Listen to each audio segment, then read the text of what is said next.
Хөрмәтле Илеш телевидениесе хезмәткәрләре, 29 мартта безнең кадерле сеңлебез Мөхәррәмова Фәнисә Җавит кызы якты гомер бәйрәмен 55 яшьлек юбилеен каршылый.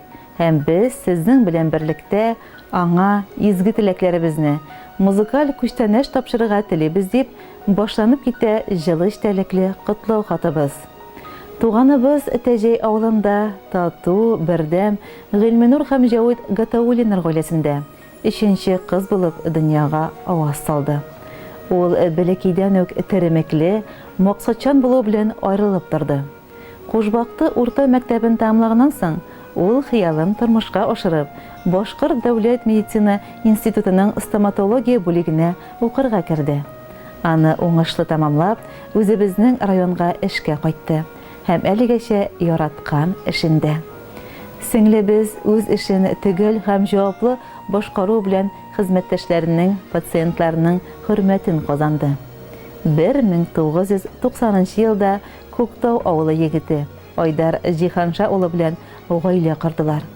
Дөньяларын түгәрәкләндереп туган, яшәүләренең асылы булган уллары Альмирны, Айнурны тәрбияле итеп үстереп, югары белем биреп, яраткан һөнәрләренә ия булырга ярдәм иттеләр. Балалары да әти-әнисенә охшап, тырышлар, җаваплылар, эшләрендә дус ишләре, туганнары арасында хөрмәтлеләр.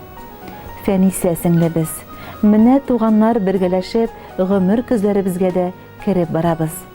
Халыкта көзләрнең җимеше татлырак дигән әйтем бар. Чыннан да, кеше яшәгән саен тәҗрибә туплый, зирәгәя, тормышны ныграк аңлый. Син дә кияүбезгә тугры тормыш иптәше, балаларыңа үрнәкле, назлы, әни, туганнарыгызга, якыннарыгызга ныклы терәк, таяныч, киңәшче булып яшисең. Киләчәктә дә гомер юлдашың Айдар белән тигез гомер итәргә, балаларыгызның уңыш шатлыкларын күреп сөенергә, туганнарыгызның ихтирамында, үз тырышлыгыз белән корган дөньяларыгызның бәрәкәтен күреп, хәерле гомер кичерергә язсын. Олы кеше солы төше дигән әйтемнәрне дә ишетергә насыйп булсын. Без, туганнар, безне җаннар түгел, каннар тартып бәйли үзенә. Туганлыкны саклап, хакын аклап, атлык бергә гомер үренә. Иң изге теләкләр белән сезне яратып, апаларым Фәйрүзә, Индира һәм аларның гаиләләре. Хөрмәтле Фәнисә Җавит кызы, ямьле язар алып килгән матур гомер бәйрәмегез котлы булсын. Туганнарыгызның изге теләкләре кабул булсын. Киләчәктә дә якыннарыгыз өчен кадерле, кирәкле кеше булып, туганлык җепләрен саклап, бердәм булып яшәргә язсын.